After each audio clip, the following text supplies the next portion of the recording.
요한복음 4장 15절로 26절까지가 되겠습니다. 예수님께서 급히 사마리아로 가셨죠. 가신 것은 낮 12시에 우물가로 두레박도 없이 나온 여인을 만나주기 위해서입니다. 그 여인이 문제가 많다는 것, 정말로 슬픔 가운데 있다는 걸 아시고 그 여인을 만나주시기 위해서 가셔서 이야기가 쭉 되다가 물 좀 달라 했더니 잘난 유대인이 짐승 취급하는 사마리아 사람한테 물을 달라고 하냐 그랬더니 예수님이 네가 물 달라는 사람이 누구인지 그리고 하나님이 주실 선물이 무엇인지를 알았다면 그에게 구했을 것이다. 그랬더니 그 여자가 이제 말합니다. 주여 그런 물을 내게 주십시오. 나는 이 물을 마시는 자는 목마르지만 내가 주는 물을 마시는 자는 영원히 목마르지 않을 것이다. 그랬더니 그러면 그 물을 좀 주십시오 하고 그리고 여기에 물기를 오지도 않게 해주십시오. 그렇게 부탁을 합니다. 이 말을 하죠. 그랬더니 예수님께서 이러십니다. 가서 내 남편을 불러 오너라. 여인은 생수가 뭔지를 아는 사람이에요. 그래 내가 그런 물을 찾고 있는데 그 물을 당신이 줄 수 있다면 한번 줘보세요. 이런 거잖아요. 그랬더니 네 남편을 데리고 오너라. 생수를 얻기 위해서 선결 조건이 하나 있죠. 남편을 불러와야 됩니다. 다시 말하면 자신의 죄를 고백하는 것이 필요합니다. 이 여인의 목마름은 남편 문제 때문이죠. 좀 더 자세히 보면 남편 문제가 뭔지를 우리가 알 수가 있는데 남편을 데리고 오너라 그랬더니 그 여자가 이야기를 합니다. 나는 남편이 없습니다. 그랬더니 즉각 예수님께서 대꾸하시죠. 네 말이 맞다. 네가 남편이 없다는 말이 옳도다. 네게 남편이 5이 있었고 지금도 6번째 남편하고 살고 있지만 네가 남편이 없다는 말이 참말이다. 이 여자가 어떤 사람인지 드러납니다. 5명의 남편을 갈아치웠죠. 이미 쫓겨난 것보다는 아마 자기가 갈아치운 것 같습니다. 6번째 남편하고 살고 있어요. 그렇지만 그 결핍을 채울 수가 없습니다. 안 됩니다. 이 남자 저 남자 기웃거려 봤지만 마음의 안식을 얻지 못하는 거죠. 남자가 그리워서 여기저기 옮겨 다녀 봤습니다만은 충족이 안 되는 겁니다. 대신에 뭐가 커졌습니까? 죄책감이 커지는 거죠. 어느 정도 있을까? 내가 이렇게 사느니 차라리 그냥 우물에 빠져 죽자. 옛날에 우리 동네에 그런 슬픈 이야기들이 들어있죠. 우물에 빠져 죽었다는 사람들이 이야기가 있습니다. 여인들이 어떻게 할 수가 없으니까 우물에 거꾸로 처박혀서 죽은 사람들 들어있죠. 극단적 선택을 할 수밖에 없는 다른 용기는 없고 죽는 것밖에 방법이 없다 싶으면 그렇게 하죠. 큰 강이 있는 데는 강에 많이 몸을 던지고 죽기도 했습니다. 이 여인은 남편을 갈아치우고 그러면서 늘어나는 것은 죄책감이고 만족은 없고 그래서 차라리 죽는 것이 더 낫겠다 하는 생각이 들어서 우물가로 달려온 사람이란 말이죠. 그런데 주님은 바로 이런 여인을 만나기 위해서 이런 여인을 건져주시기 위해서 급히 사마리아로 왔습니다. 주님은 의인을 부르기 위해서 오신 분이 아니죠. 죄인 하나를 부르기 위해서 이 땅에 오신 분 아닙니까?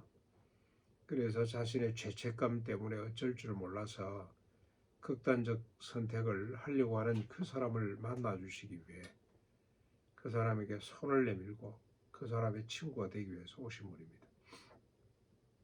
가난하고 비천한 인간을 위해서 주님은 이 땅에 오셨기 때문에 700년의 전통을 깨고 사마리아로 달려오신 분입니다. 주님은 늘 길떠나시는데 많은 사람이 아닙니다. 한두 사람.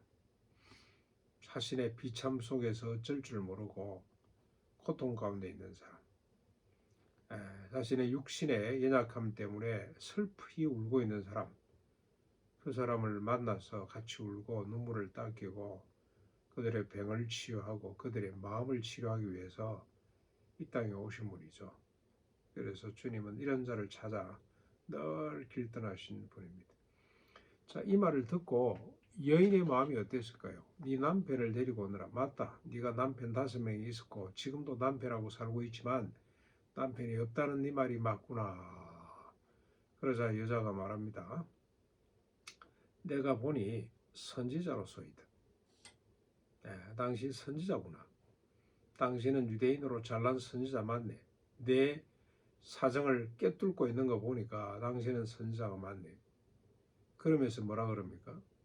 예배 문제를 들고 나옵니다.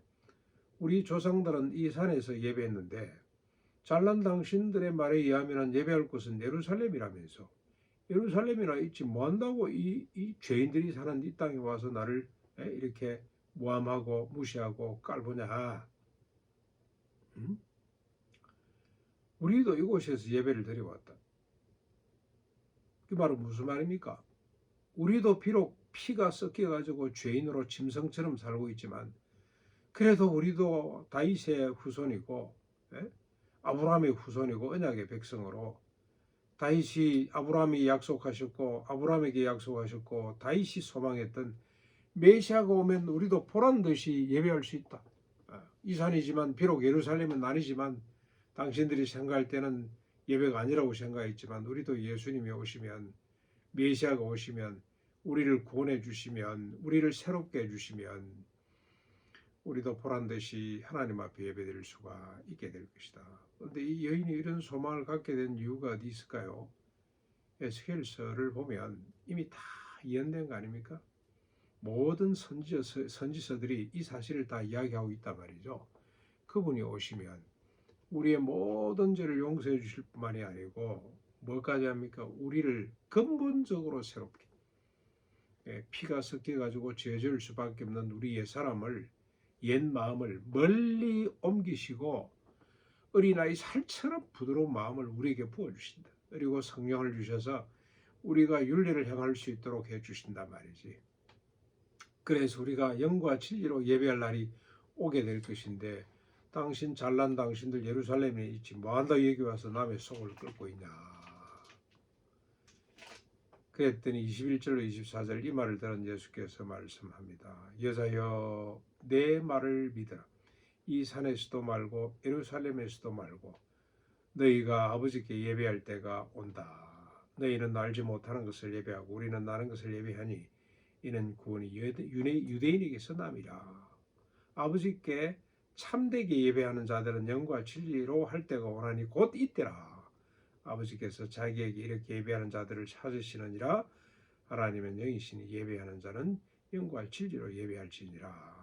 예배 문제를 들고 나왔기 때문에 예수님께서 참된 예배가 뭔지를 말씀합니다. 장소도 중요한 것이 아니고 영과 진리로 구원받은 그 은혜에 감격해서 예배하는 것이 참된 예배라고 그렇게 쭉 이야기를 하자 딱 이 말을 받아서 25절이죠. 여자가 말합니다. 당신만 잘나냐? 당신만 아냐? 나도 안다. 메시아 곧 그리스도라고 하는 이가 오실 줄을 아노니 그가 오시면 모든 것을 우리에게 알려주시리라. 우리 또 그런 예배를 드릴 수가 있다. 이 여인은 자신의 비참을 깨닫는 만큼 뭘 기다렸습니까? 메시아를 기다리고 있었어요. 이제나 저제나 언제 오실지 메시아가 오시면 내 문제를 다 해결해 주실 텐데 나도 보란 듯이 하나님 앞에 나아가 예배하는 사람이 될 텐데 실로 이 여인은 믿음의 사람이었습니다. 메시아를 기다리는 사람입니다. 자신도 새로운 사람이 되어서 하나님께 영과 진리로 예배할 것을 믿었던 사람이죠. 26절 이 말을 들은 예수님이 너무너무 기뻐서 외칩니다. 내게 말하는 그가 바로 네가 말하는 그가 메시아가 바로 나다 하고 주님이 자신이 메시아임을 밝힙니다. 주님이 급하게 사마리아 오신 이유이죠. 주님은 하늘에 회개할 것 없는 100명, 1000명의 사람보다도 땅에서 회개하고 구원받을 한 영혼을 더 기뻐하셨습니다. 그 뒤에 이제 제자들이 식사거리를 가져왔는데도 잡술 마음이 전혀 없죠. 왜 그러냐? 너무 기뻐서. 너희들이 기뻐서. 그래서 주님, 너희들은 육신의 떡으로 배부르지만 나는 한 영혼이 구원받는 것으로 배부르다. 그러고 만족해 하신 모습을 보게 됩니다. 이 말을 듣고 여인은 어쩝니까? 곧바로 이분이 바로 메시아 맞구나. 그래서 동네망내 뛰어가서 내가 이 메시아를 만났다. 너희들도 나와서 이 메시아를 만나자. 그리고 기뻐하는 모습을 우리가 볼 수가 있습니다. 여인이 주님을 사모할 수밖에 없었던 것은 자신의 비참을 깨달았기 때문에, 자기는 어쩔 수 없는 죄인임을 깨달았기 때문에, 그래서 세상 어느 누구보다도 메시아를 기다리는 사람이고, 사마리아 땅에는 그런 사람이 너무나 많다는 사실도 알고 있습니다. 그게 믿음이죠. 메시아를 만나면 나는 새롭게 될 수가 있다. 그런 사람들이 참된 예배를 드릴 수가 있다고 생각을 합니다. 오늘도 가난한 사람이 되어서 우리는 늘 가난한 사람으로 살아가야 됩니다. 날마다 구원을 맛보고 순간순간 구원을 맛보고 영과 진리로 하나님께 예배하는 자로 살아갈 수 있기를 바랍니다.